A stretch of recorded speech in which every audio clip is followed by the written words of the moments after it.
எல்லோருக்கும் வணக்கம். இன்னைக்கு மார்க்கெட் ரொம்ப கொடுமையாக இருக்கும், மார்க்கெட் ஃபால் ஆகிடுமோ, மார்க்கெட் கிராஷ் ஆகிடுமோ அப்படின்னு நிறைய பேர் பயந்துட்டு இருந்தாங்க.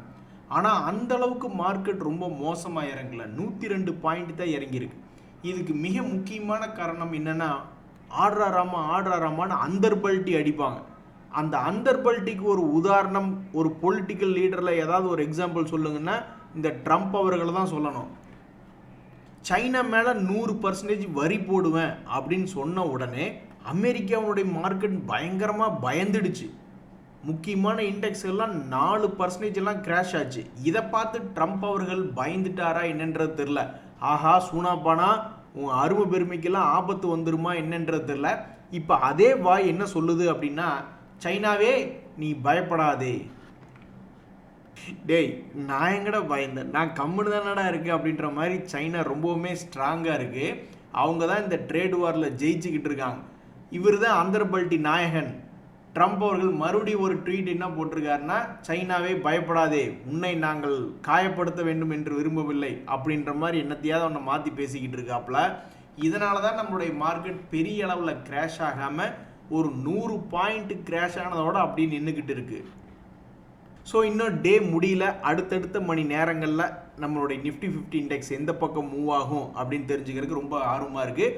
ஒரே ஒரு உருப்படியான விஷயம் என்னென்னா, 25,000க்கு கீழே நிஃப்டி போகலை. நண்பர்களே, டாடா குரூப்பில் பல ஷேர்கள் நாளைக்கு பார்த்துக்கலாம் அப்படிங்கும் பொழுது நிறைய கன்ஃபியூஷன் வரக்கு வாய்ப்பு இருக்குது. அதாவது இதுக்கு முந்தின ப்ரைஸ் மார்க்கெட்டில் அட்ஜஸ்ட்மெண்ட் ஆகிடும். ஒரு உதாரணத்துக்கு நீங்கள் பார்த்தீங்கன்னா, ஃபஸ்ட்டு இந்த டாடா மோட்டார் அப்படின்ற பங்கினுடைய விலை இப்போ 667 ரூபாய்னு ட்ரேட் ஆகிட்டு இருக்கு. அதனுடைய உச்சம் என்பது என்ன அப்படின்னு பார்த்தீங்கன்னா, ஆல்மோஸ்ட் 1200 பக்கத்துலலாம் ரெஜிஸ்டர் ஆயிருக்கு. ஸோ இந்த பங்கினுடைய ஸ்பிளிட் டீமெர்ஜர், டாடா மோட்டருடைய பிஸ்னஸ் டீமெர்ஜர், அந்த பிஸ்னஸ் ஸ்பிளிட் ஆன பிறகு அந்த டாடா மோட்டரும் அந்த டாடா மோட்டரில் இருக்கக்கூடிய கமர்ஷியல் வெஹிக்கிள் பிஸ்னஸும் ஒரு 10 நாளாக 20 நாளாக 30 நாளாக எத்தனையோ நாட்கள் கழித்து கைக்கு வரும்பொழுது அந்த ரெண்டையும் சேர்த்து டோட்டல் பண்ணும் பொழுது 667 ரூபாயாவது மினிமம் இருக்கணும். அதுக்கப்புறம் கொஞ்சம் டோட்டல் ஏறி 1200 போச்சுன்னா தான் சந்தோஷம். இல்லைன்னா டாடா மோட்டர்னுடைய சமீபத்தினுடைய வரலாறுல அந்த ஷேர் ப்ரைஸில் சோகம்தான் மிஞ்சி அழியும். ஸோ முக்கியமாக நோட் பண்ணிக்க வேண்டிய ப்ரைஸ்களில் தற்போதைக்கு டாடா மோட்டர் 667 என்பது பிஸ்னஸை பிரிக்கிறதுக்கு முன்னாடி ட்ரேட் ஆகிட்டு இருக்கு. அடுத்தது பார்க்கக்கூடிய இந்த டாடா இன்வெஸ்ட்மெண்ட்டுமே 9,000 தானே சொல்லணும், 9,322 ட்ரேட் ஆகிட்டு இருக்கு. இப்படி ட்ரேட் ஆகி கொண்டு இருக்கக்கூடிய இந்த ஸ்டாக்கினுடைய ஸ்பிளிட்டும் வந்த பிறகு இதில் டாடா இன்வெஸ்ட்மெண்ட்டில் ஈஸியாக கால்குலேஷன் போடலாம். அதாவது ஒரு ஷேர் 10 ஷேராக மாறுது அப்படின்னா இங்கே ஒரு புள்ளி வச்சா வேலை முடிஞ்சுது.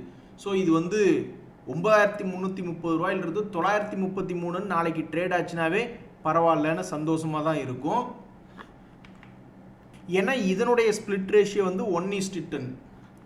இன்னுமே மிக முக்கியமான பங்குகள் என்ன பார்க்கணும் அப்படின்னா, இந்த டாடா கேபிட்டலினுடைய ஐபிஓ வந்த பொழுது 326 ரூபாய். இன்றைய செய்திகள் என்பது பார்க்கும்பொழுது அதனுடைய லிஸ்டிங் கெயின் 1% ப்ளஸில் ப்ரீமியத்தில் லிஸ்டிங் ஆகுது அப்படின்றது ஒரு தகவலாக இருக்குது. ஸோ அடுத்தடுத்த நாட்களில் இந்த என்எஸ்டிஎல் ஐபிஓ ஏதோ ஒரு மூவ்மெண்ட் என்பது லிஸ்டிங் ஆனதுக்கப்புறம் காமிச்சிட்டு இருந்தது.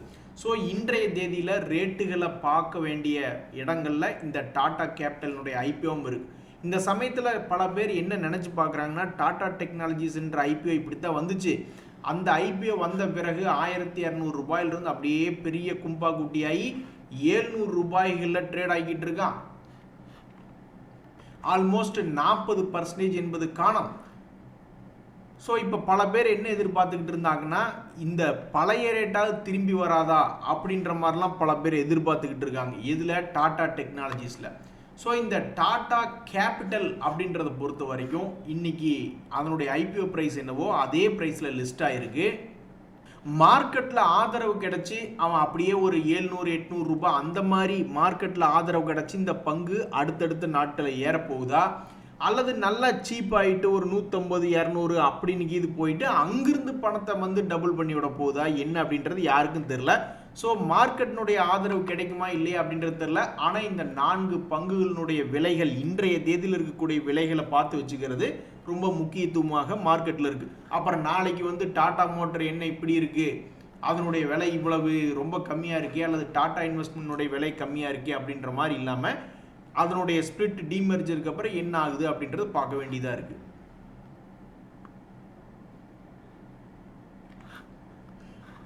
நண்பர்களே, ஒரு நண்பர் சொல்கிறாரு, எங்களால் அமைதியாகவே இருக்க முடியலைங்க, என் ஃப்ரெண்டு 50 லட்ச ரூபாய் லாஸ் பண்ணிட்டான் F&Oவில் ட்ரேட் பண்ணி, நான் ஒரு 18 லட்ச ரூபாய் லாஸ் பண்ணிட்டோம், இப்போ நாங்கள் மார்க்கெட்டோட ஃபைட் பண்ணிக்கிட்டே இருக்கோம் அப்படின்ற மாதிரி சொல்கிறாரு. ஆனால் இந்த விஷயத்தை அவங்க யோசிச்சாங்களான்னு தெரில.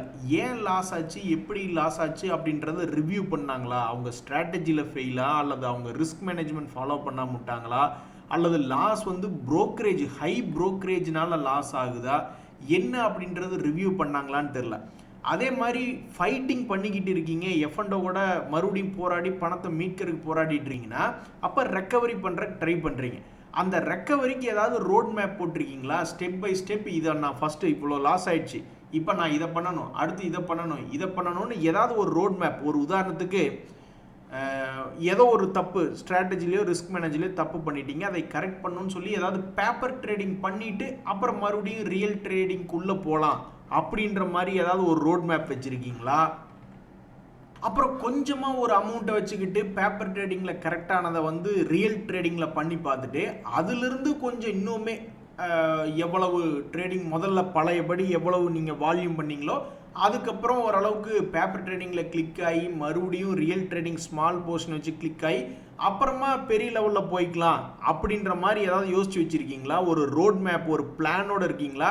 இல்லை மறுபடியும் மொட்டதாசன் குட்டையில் விழுந்த மாதிரி என்னன்னே தெரியாமல் மறுபடியும் போராடிட்டு இருந்தீங்கன்னா எப்படின்றது எனக்கு புரியல.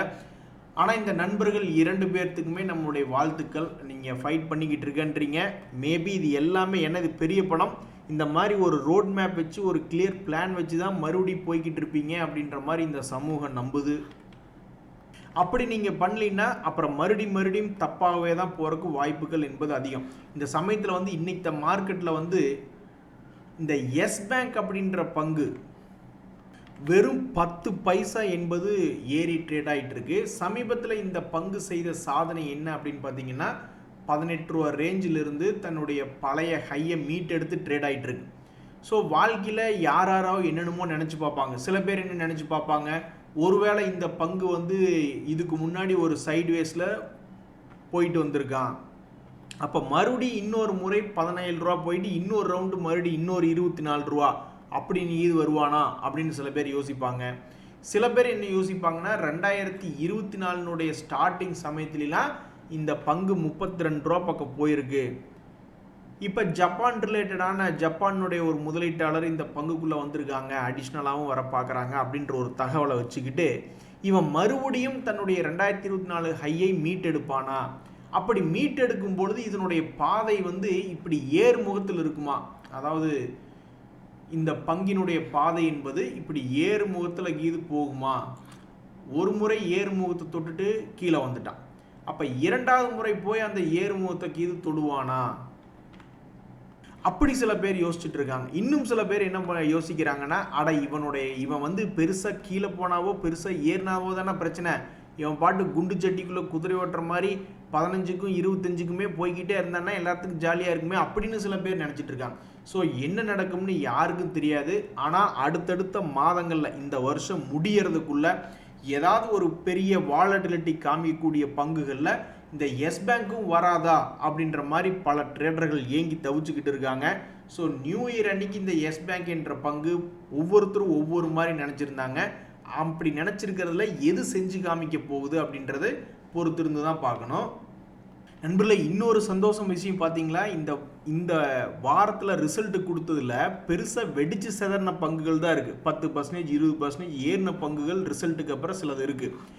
இறங்குனதுன்னு பார்த்தோம்னா எல்லாம் ரொம்ப கம்மியாக தான். இப்போ கூட பாருங்கள், இந்த டிமார்ட், இந்தோ சோலார் போன்ற பங்குகள்லாம் குறைவாக தான் இறங்கியிருக்கு ரிசல்ட் சீசனுக்கு அடுத்தது.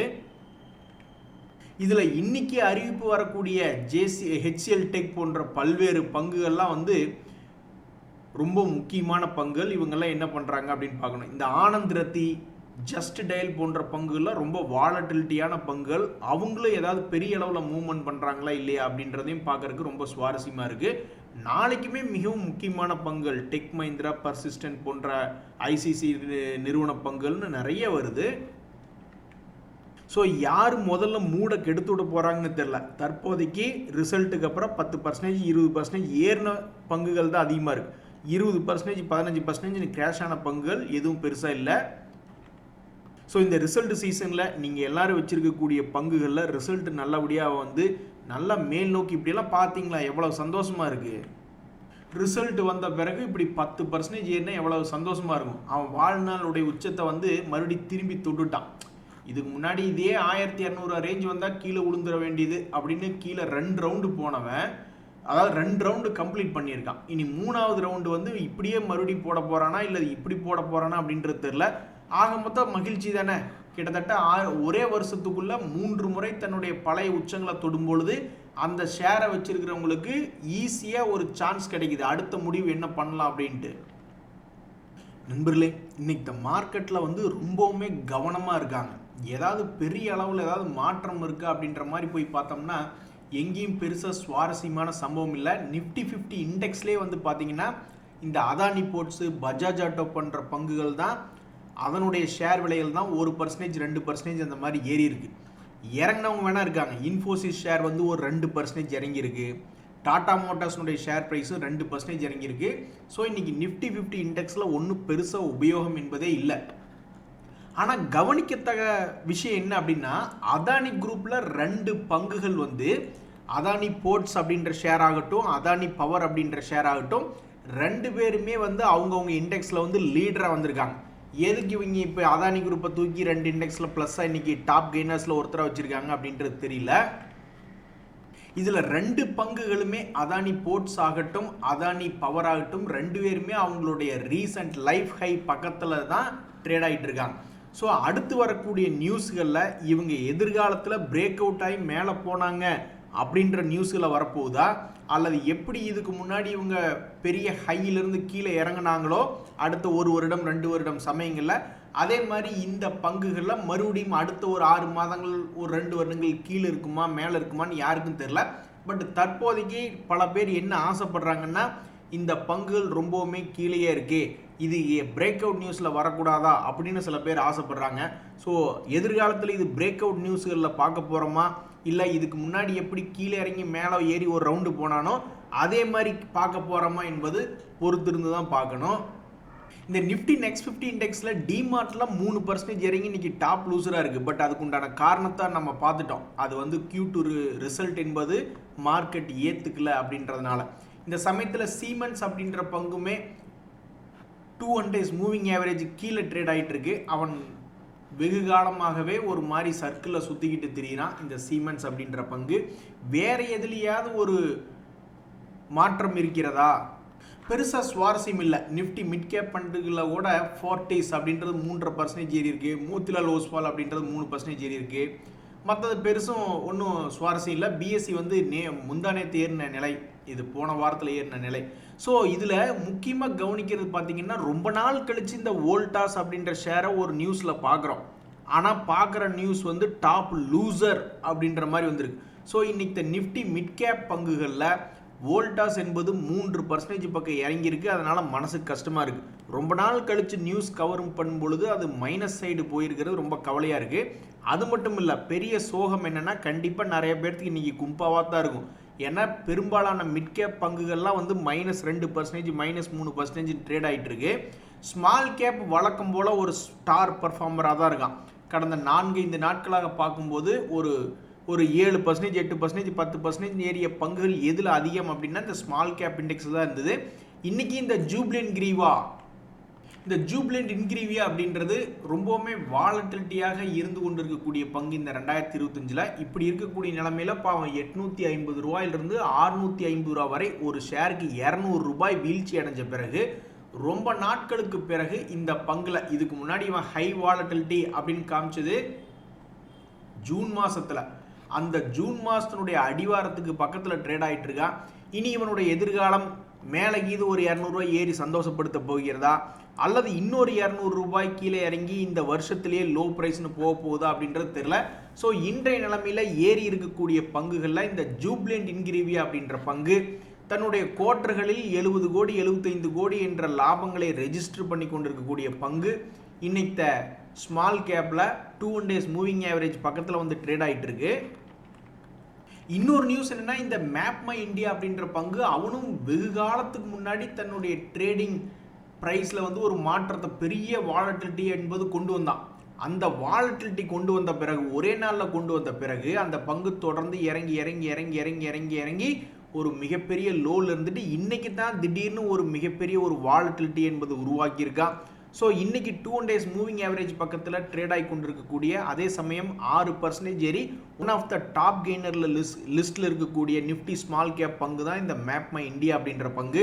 மைக்ரோ கேப்லேயும் நிறைய பேர் சந்தோஷமாக தாங்க இருக்காங்க. இந்த வாரி ரினியூவபிள் டெக்னாலஜிஸ் லிமிடெட் என்பது 10% ஏறி இருக்குன்னா அதனுடைய Q2 ரிசல்ட் என்பது காரணமாக இருக்குது.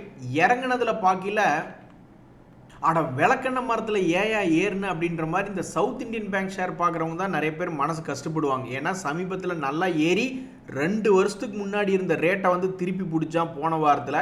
இன்னைக்கு 4% இறங்கி மைக்ரோ கேப் இண்டெக்ஸில் டாப் லூசரில் ஒருத்தனா இந்த South Indian Bank share price trade ஆகிட்டு இருக்கு.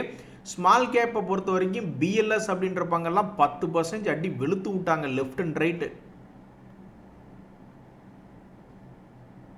வேறு என்ன முக்கியமான பங்குகள்னா நண்பர்களே, நாட்டினுடைய நிலைமையே சரியில்லை. இந்த இப்போ மறுபடியும் இந்த பாகிஸ்தானுக்கு ஆப்கானிஸ்தான் இடையில போர் வரப்போகுது. அதையும் நான் தான், அதாவது இப்போல்லாம் வர்றதுக்கு முன்னாடியே போரையே இவர் அறிவிச்சுட்டு அந்த போரை நிறுத்தினது நான் தான் அப்படின்ற ரேஞ்சுக்கு தற்போது நிலைமையில் போயிட்டுருக்கு. எது எப்படி இருந்தாலும் சரி, நம்மளுடைய இந்தியாவுக்கு வந்து டிஃபென்ஸ் துறையில் ஒவ்வொரு முறையும் அளக்கீடு என்பது பண்ணிக்கிட்டே தான் இருப்பாங்க பட்ஜெட்டில். ஸோ இந்த ஹிந்துஸ்தான் ஏரோநாட்டிக்ஸ் அப்படின்ற பங்கு தற்போது ஏதாவது பெரிய அளவில் சமீபத்தில் சீப்பாக வந்து விழுந்துதா? இறங்கினது எவ்வளவு அப்படின்னா, ஒரே ஒரு முறை 2 days மூவிங் ஆவரேஜ் இந்த முறையில் இந்த வருஷத்தில் வந்தான். அதுக்கு முன்னாடி 2 days மூவிங் ஆவரேஜ் கீழே நல்ல ஒரு அருமையான விலை 2800 வந்து விழுந்தான். அப்போ 2 முறையுமே ஏறி இருக்கு. இப்போ 3வது முறையாக இந்த வருஷத்தில் ஏதாவது ஒரு பெருசாக கிராஷ் வராதா அப்படின்ற மாதிரி பல பேர் எதிர்பார்த்துக்கிட்டு இருக்காங்க. இன்றைய தேதியை பொறுத்த வரைக்கும் ஒரு 2% இறங்கி நிஃப்டி நெக்ஸ்ட் 50 இண்டெக்ஸில் டாப் லூசராக இருக்குது இந்த HCL. இருந்தாலும் ஏதாவது ஒரு வாய்ப்பு கிடைக்காதா, திடீர்னு கிராஷ் ஆகாதா அப்படின்னு பல பேர் பார்த்துக்கிட்டு இருக்காங்க. ஸோ இன்றைய தேதியில் மிக முக்கியமான பங்காக இந்த HCLனுடைய ஷேர் ப்ரைஸ் ட்ரேட் ஆகிட்டு இருக்கு. அது மட்டும் இல்லை, சீமென்ஸ் அப்படின்ற பங்குமே சமீபத்தில் அவங்களுடைய எனர்ஜி பிஸ்னஸை டிமேர்ஜ் பண்ணி விட்டதுக்கப்புறம் பார்த்தோம்னா ரொம்ப ஸ்லோவாகவே தான் இருக்குது. ஒன்றும் பெருசாக இம்ப்ரூவ்மெண்ட் ஆகாமல் பெஸ்ட் அவுட்லாம் ஆக மாட்டேங்கிறான். இந்த ஐடியா ஷேர் மட்டும் கீழே இறங்குச்சுன்னு வச்சிங்களேன், நாட்டில் நிறைய பேர் இருக்காங்க, வாடி என் கப்பக்கிழங்கே அப்படின்னு சொல்லி கிண்டல் அடிக்கிறதுக்கு. ஏன் அப்படின்னா, அவன் பெரும்பாலும் நியூஸ்கள்லேயே ஏறுறான், நியூஸ்கள்லேயே இறங்குறான். அப்படி இருக்கக்கூடிய நிலைமையில் இன்றைக்கி ஒரு டாப் லூசரான பங்குகள், ஃபேமஸான பங்குகள் எடுக்கல 3% என்பது வோடோஃபோன் ஐடியா இறங்கி டாப் லூசர்ஸில் இவனு ஒருத்தனா இன்றைக்கி டவுன் ஆகிருக்கா. மேப்மை இந்தியா அப்படின்ற பங்கு சமீபத்தில் ஒரு லாங் கேண்டில் என்பது போட்டு மார்க்கெட்டில் கவனிக்கத்தக்க ஒரு பங்காக இருந்தது. ஆனால் யாரோ வந்து அந்த பங்கு கீழே இறக்கி விட்டாங்க மார்க்கெட்டில் ஃபுல்லாக செல்லிங் வந்து. அதுக்கு பழி வாங்குமா? ஒரு உதாரணத்துக்கு இன்றைக்கி பார்த்தீங்கன்னா நிஃப்டி ஸ்மால் கேப் இண்டெக்ஸில் 6% ஏறிய பங்குகளில் ஒன்றாக இருக்கக்கூடிய இந்த மேப்மை இந்தியா அப்படின்ற பங்கு எப்போ அவன் ஒரு லாங் கேண்டில் போட்டு அதுக்கப்புறம் கீழே இறங்கி கிடந்து மறுபடியும் ஒரு ரைஸ் வருமா, தன்னுடைய இழந்த ஹையை மீட்டெடுத்து ஒரு பழி வாங்குமா அப்படின்றதான் இப்போ ஒரு பல ட்ரேடர்களுடைய கேள்வியாக இருக்குது. ஸோ இன்னைக்கு லெவலில் ஸ்மால் கேப் இண்டெக்ஸில் 5% மேலே ஏறிய பங்குகளுடைய செய்திகள் ஏதாவது இருக்குன்னா இந்த மேப்மை இந்தியா அப்படின்ற பங்கு 6% ஏறி இருக்குது.